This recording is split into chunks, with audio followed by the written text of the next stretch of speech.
Olá pessoal, sejam bem-vindos aí ao primeiro vídeo da série sobre o Covid-19 e a transferência de poder, onde eu vou explicar um pouco do que eu acredito que está acontecendo no mundo nessa situação que a gente está vivendo, tá? E para vocês se prepararem para o futuro, porque tem coisas aí muito marcantes que estão bombando aqui no nosso entorno, tá?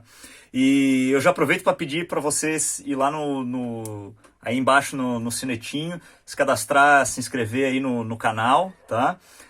Nas redes sociais, curta aí o vídeo já, e nas redes sociais aproveita lá e me encontra, Harold S. Neto, tá?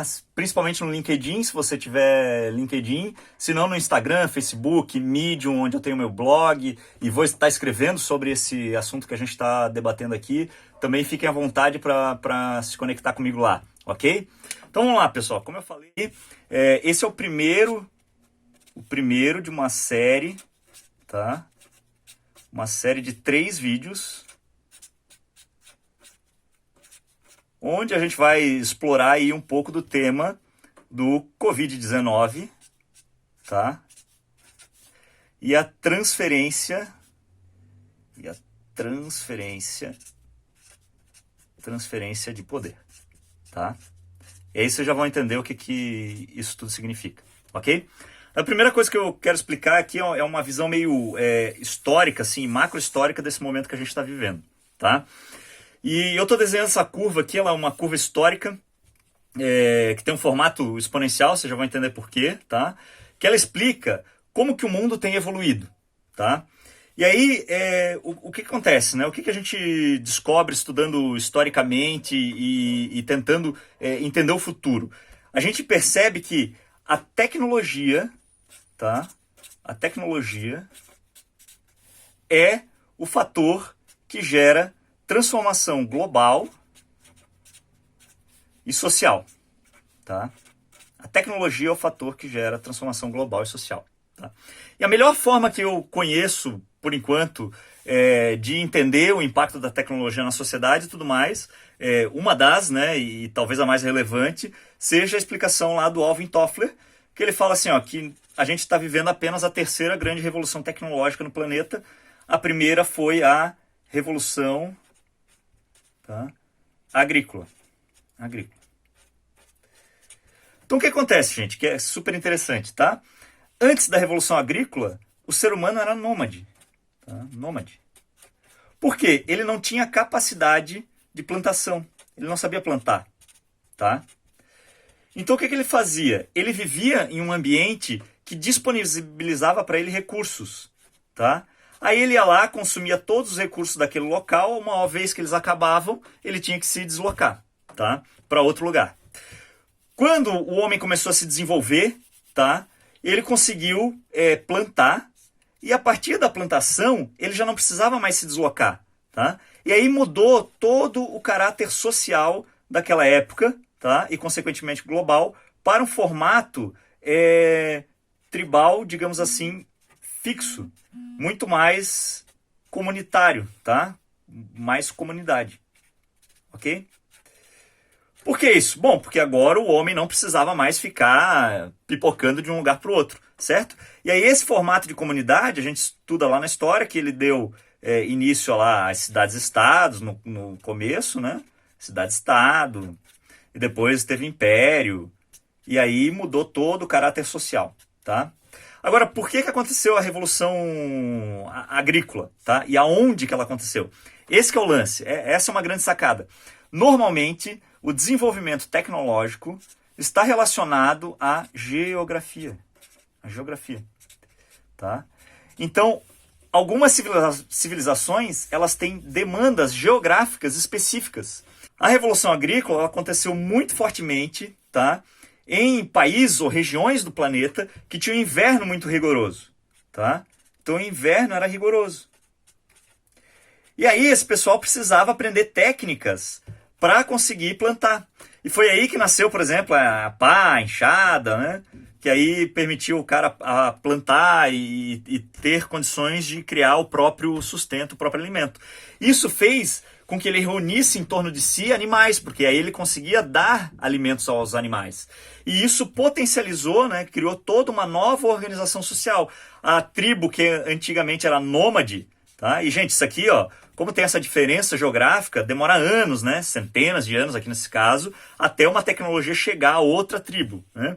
E quando uma sociedade nômade dessa, menos desenvolvida tecnologicamente, chegava de encontro com uma mais desenvolvida tecnologicamente, normalmente ela era dominada e fazia parte, né, do império através de escravidão e tudo mais, tá? Então esse é um contexto macro-histórico aqui da Revolução Agrícola. Só que passaram centenas de anos, né, milhares de anos, na verdade, a gente veio para uma segunda revolução chamada Revolução Industrial. Esse aqui é o conceito do Toffler, tá? Revolução Industrial. De novo, uma revolução que teve grande impacto global e social, certo? Porque antes aqui a gente estava organizado em império, por exemplo, e depois daqui a gente passou a ser muito mais nações, a sua maioria de caráter democrático, tá? Em sua maioria, tá? Não foi totalmente, não foi instantâneo também, tá? Mas essa revolução também permitiu lá a máquina a vapor, certo? A substituição do trabalho do homem, tá? Substituição do trabalho do homem, tá? Isso tudo foi potencializado pela Revolução Industrial, tá? E agora nós estamos vivendo, isso é uma bênção, gente, porque olha, a gente não conhece ninguém que viveu a Revolução Industrial, porque faziam centenas de anos, tá? A gente está vivendo a Revolução Digital. Tá? E aí a sacada aqui de entender por que essa curva é exponencial, né? Óbvio, porque daqui para cá teve milhares de anos, daqui para cá centenas de anos. Então a tendência é que cada vez as grandes revoluções que têm impacto global e social e transformam a nossa história, elas venham cada vez mais rápido, né? Por isso que essa curva cresce aqui para cima, tá? Então o digital está causando uma nova transformação social. A gente vê, olha, rede social, negócios pela internet, WhatsApp, Uber, iFood, meu Deus, quanta coisa mudou na nossa vida, tá? Só que, gente, todas essas grandes revoluções, elas têm um impacto, tá, que vai muito além dos negócios, tá? Vai na nossa sociedade, vai na igreja, tá? Vai na política, vai em todos os ambientes. O impacto dessas revoluções acontece em todos os ambientes, tá? Só que existe uma outra escola que diz o seguinte, que antes da revolução tecnológica acontece uma revolução midiática, tá? Então, normalmente, a revolução tecnológica de ferramenta, ela é precedida de uma revolução midiática, tá? Então, por exemplo, aqui veio provavelmente a escrita, né? Porque antes da escrita, a gente estava na oralidade. Ok? E aí, uma vez que a gente teve a escrita, tenta fazer uma viagem lá para o passado, né? Tinha uma tribo lá que tava, se reunia dentro de uma caverna para se proteger do inverno rigoroso, etc. Tal. Aí eles começavam a trabalhar e conseguiam criar uma ferramenta que permitia com que eles plantassem. Aí eles iam lá e escreviam isso na parede, certo?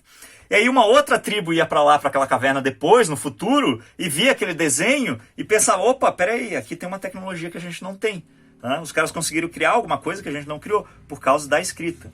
A mídia, gente, ela é importante e ela é mais impactante do que entender a revolução tecnológica como um todo, porque ela tem um caráter de disseminação de conhecimento.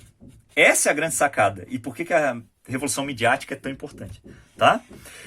Antes aqui, ó, da Revolução Industrial, o que aconteceu? Aconteceu a prensa de Gutenberg. A prensa, tá? A prensa de Gutenberg, gente, foi tão marcante que logo depois aqui, ó, tipo, 2 anos depois da prensa, caiu o Império Romano do Oriente. Lembra que eu falei que é uma transformação global? Que acontece em todos os setores, negócios, sociedade, política, etc., caiu o Império Romano do Oriente, tá? E aqui, gente, esse aqui é o olhar macro-histórico, tá? Mas existe também eventos micro-históricos importantes, tá? E aqui no digital, falando de digital, né, aqui nasceu o PC, a mídia digital, e agora a gente está falando da grande revolução digital, a gente está muito mais focado aí no smartphone, no mobile, né? E na internet sem fio, tá? Wi-Fi. Essas foram as grandes tecnologias que potencializaram aí o digital, tá? Bom, entendendo esse conceito macro histórico, tá? A gente precisa também entender o que estava acontecendo antes e como que a gente chega nessa sacada aqui de transferência de poder. O que que isso tem a ver, tá? Então, olha só. Quando se deu a prensa, certo? A gente começou de novo uma disseminação de conhecimento, tá? E aí já existiam, né? Aqui dentro, essas aqui são as grandes, as macro-revoluções. Mas dentro desse ciclo acontecem micro-revoluções, tá? O que potencializou, por exemplo, o crescimento, né? O crescimento do Império Romano, na época, foi justamente as estradas, aquedutos, tudo mais, tecnologias que ajudaram o Império Romano a se potencializar, tá? Mas no futuro, ele acabou por conta de outras tecnologias que outras nações começaram a dominar. Uma delas, olha que interessante, tá? Eram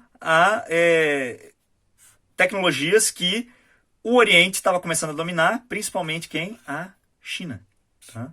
E a China, ela deu o desenvolvimento de duas grandes tecnologias nessa época aqui, na época da prensa, que eram as grandes embarcações, que tinham uma capacidade muito maior de navegação, tá? Maior do que os barcos que existiam nas nações europeias, tá? Eles conseguiam atravessar, fazer viagens de longo alcance, tá?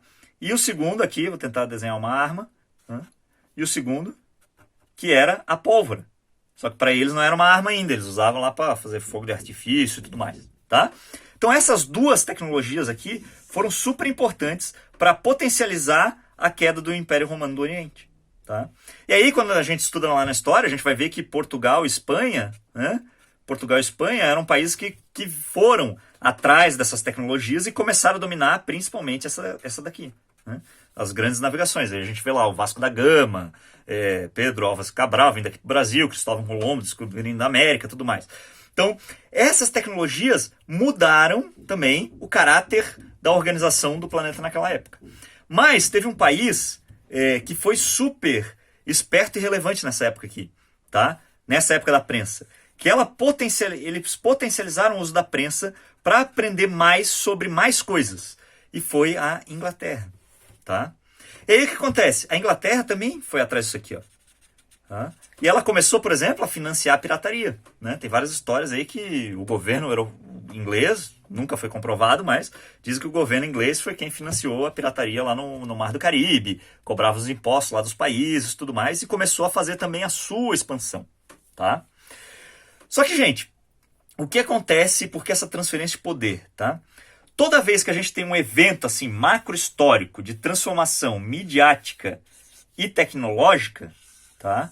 Existe uma transferência de poder. Então, por exemplo, aqui caiu o Império Romano do Oriente, o poder econômico do mundo foi para Portugal e Espanha, tá? Aqui no passado também, a gente vê lá as histórias de grandes líderes, né?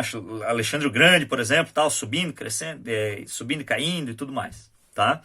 Então, sempre que está acontecendo esse efeito macro-histórico, acontece um arquétipo descrito no livro de Apocalipse, na Bíblia, tá? Apocalipse 6, tá? Que são os 4 cavaleiros. Aí eu não sei como desenhar um cavaleiro, eu vou desenhar uma espadinha aqui, tá? Os 4 cavaleiros do Apocalipse, tá? E o primeiro cavaleiro é o do espírito nacionalista. Então lá está descrito assim que ele vem num cavalo branco e tal, com todo o poder, não sei o que. Tá? E aí o segundo, ele traz consigo naturalmente a guerra, que é o segundo cavaleiro. Tá? Esse cavaleiro traz consigo fome, porque quando a gente está num estado de guerra, normalmente tem fome. Os homens, né, principalmente no passado, os homens saíam do campo de produção para a guerra, e aí tinha menos produção, tudo mais, aí gerava morte e tudo mais. E aí o excesso de morte, de falta de alimentos, tudo isso puxa o 4º cavaleiro, que é a peste. Então esse arquétipo aqui também, gente, pode acontecer em micro tamanhos, mas em grandes momentos, assim, grandes eventos globais, ele acontece de maneira enorme, tá? E ele potencializa a transferência de poder. Normalmente, ele vem para consolidar o fim, tá? Ele vem para consolidar o fim de uma dinastia. Ele consolida o fim de uma dinastia, tá? Tá? Então, quando a gente olha na história, teve vários personagens que foram o primeiro cavaleiro e desencadearam todos esses itens, esses elementos, tá? Os outros cavaleiros. Por exemplo, a gente vê na história lá Nabucodonosor, o Xerxes, Artaxerxes lá na Pérsia, Alexandre o Grande, que eu já comentei, aí alguns imperadores romanos, como Nero, etc. Mas alguns foram muito marcantes porque eles ajudaram a eclodir os outros 4 cavaleiros e que gerou uma transferência de poder, tá? Transferência de poder econômico. E eu acredito que é isso que a gente está vivendo agora no Covid, tá? Mas eu quero explicar para vocês aí, vamos analisar historicamente os mais recentes para vocês entenderem bem, tá? Quando isso aqui estava acontecendo, ó, Revolução Industrial, os barcos, os países, né, que são remanescentes do Império Romano Latino, né? Inglaterra não, Portugal, Espanha, França, tá? Esses países do Império Romano Latino, de língua latina, eles começaram a dominar essa tecnologia aqui. Só que a Inglaterra, ela fez o melhor uso da prensa e ela potencializou o desenvolvimento de conhecimento interno, tá? Com isso, ela começou a dominar os outros países, tá? Nessa época onde a Inglaterra começou a dominar e tirar o poder do Império Romano Latino do Oriente, nasceu justamente um cavaleiro no cavalo branco, que é o nacionalista, né? Chamado Napoleão. Tá? E o discurso de Napoleão era o quê? Trazer de volta o Império Romano. Essa era a ideia de Napoleão. Tá? Ele queria trazer de volta o Império Romano. Ou seja, reestabelecer, tirar do poder da Inglaterra o Império Romano Latino, entre aspas. Tá? Isso naturalmente desencadeou uma série de guerras lá na Europa naquela época, o que traz fome e que traz peste. Não teve nenhuma grande peste relatada, tal, mas isso aconteceu. Só que o que sempre acontece? Quando você vem com o espírito nacionalista, você cai. Tá? E isso foi o fim do Império Romano Latino, tá? Os remanescentes do Império Romano. O Império Romano já tinha caído, o Império Romano do Oriente já tinha caído, mas aí os países que foram remanescentes latinos, né, de língua latina, caíram de vez, tá? Portugal e Espanha começavam a dominar a América, mas aí veio a Inglaterra e consolidou o seu poder como a nação global, tá? Então isso tem muito a ver, gente, tá? E por que isso, gente? Porque a Inglaterra começou a dominar tecnologias como a prensa, como a arma, de maneira mais poderosa. Então a tecnologia, que já está associada à geografia, tem muito a ver com a sua construção de poder econômico. Inclusive, para quem joga aí, se você jogar jogos históricos tipo Civilization, uma das formas de você dominar outras nações é ou você ficar mais rica ou você potencializar a sua tecnologia. Na real, a melhor forma de você crescer no jogo é você potencializar o seu desenvolvimento tecnológico, que isso faz com que você domine os outros países. Olha que interessante, né? Até o videogame traz essa lógica pra gente. Aí, o que a gente vê?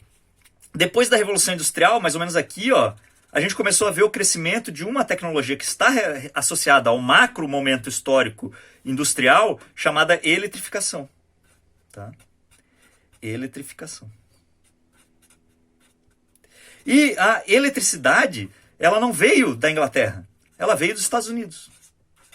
E os Estados Unidos começou a crescer como poder econômico. Eles começaram a crescer como poder econômico. Tá? Então aqui a gente vê que, por exemplo, nos séculos 18 e 19, quem dominava o mundo era a Inglaterra. No século 20, quem passou a dominar o mundo eram os Estados Unidos. Tá? Por quê? Por causa da potencialização da eletrificação. Mas espera aí, Harold, não teve arquétipo? Claro que teve. Tá? A gente teve primeiro a Primeira Guerra Mundial, que já tinha a ver com isso, com o mundo pendendo para a América. Ah, mas não foi a Inglaterra que começou a briga. Ok, mas o poder aqui ainda estava onde? Na Europa. Na real, gente, desde aqui, do Império Romano para cá, tá? O grande poder estava na Europa. Antes do Império Romano, a gente teve lá a Babilônia, etc., estava no Oriente. Tá? Daqui para cá esteve na Europa e aqui começou a pender para a América. Tá? Começou a pender para a América. Então a Europa começou a ficar nervosa com isso. E aí a gente teve lá a Primeira Guerra Mundial, mas se você pensar bem, a Primeira Guerra Mundial não teve um primeiro cavaleiro tão marcante. Não teve ninguém com aquele discurso do nível de Napoleão, entendeu? Mas aí a gente teve uma Segunda Guerra Mundial. Uma guerra que foi potencializada e startada por um espírito nacionalista. Hitler. o Cavaleiro Branco da Alemanha, né? Anglo-saxão, que tem a ver com germânico ali, tem a ver com a Inglaterra, querendo manter o poder econômico na Europa. Tá? Manter o poder econômico na Europa. Esse era o objetivo. Tá? Agora, o espírito nacionalista de Hitler desencadeou a Segunda Guerra Mundial, que foi terrível, a gente estuda aí, né, que desencadeou uma série de fome e destruição lá na Europa e tudo mais, e que desencadeou algumas pestes lá na época. Né? Na Primeira Guerra Mundial até foi pior, teve gripe espanhola, tal. Aqui a gente já tinha um avanço tecnológico muito grande do ponto de vista de controle de praga e tudo mais. Mas ainda assim foi uma situação deplorável, né? A gente estuda aí na história isso. Tá? Então, esse cara, ele desencadeou essa cadeia de elementos, o Hitler, tá? Mas, consequentemente, esse é um momento de transferência de poder, certo? Transferência de poder. E aí houve a queda do Hitler e a ascensão e a consolidação dos Estados Unidos como a nação dominante, poder econômico do século XX. Tá? Tanto que o século XX é conhecido como a era da americanização do planeta. Tudo veio dos Estados Unidos. Porque, gente, na real, o poder econômico, tá, ele determina as regras para tudo. A nação, que é o poder econômico dominante do planeta na época, ela que vai determinar a economia, óbvio. Ela que vai determinar a educação. Ela que vai determinar, por exemplo, a espiritualidade. Tá? Olha que interessante. Quando a gente estuda economia dos séculos XVIII e XIX, quem que a gente estuda? Adam Smith. Né? Quando a gente estuda educação, estuda Oxford, Cambridge, o impacto que essas universidades tiveram, né? Newton.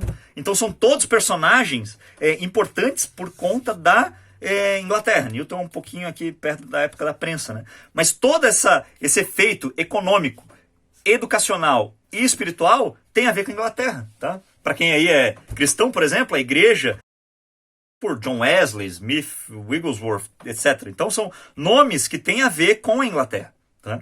A mesma coisa aconteceu agora no século XX. Quando a gente estuda economia no século XX, a gente vai estudar os grandes economistas norte-americanos. Entendeu? Esses caras que vão trazer os grandes elementos, o modelo de gestão dos Estados Unidos, né? Deming com gestão da qualidade, etc., Peter Drucker e tudo mais. Educação, a gente vai estudar os modelos lá, Stanford, Harvard, etc. A gente vai olhar para esses caras. Espiritualidade, a mesma coisa. Quando a gente olha para a igreja cristã, por exemplo, a gente vai olhar os grandes avivalistas, Billy Graham, etc.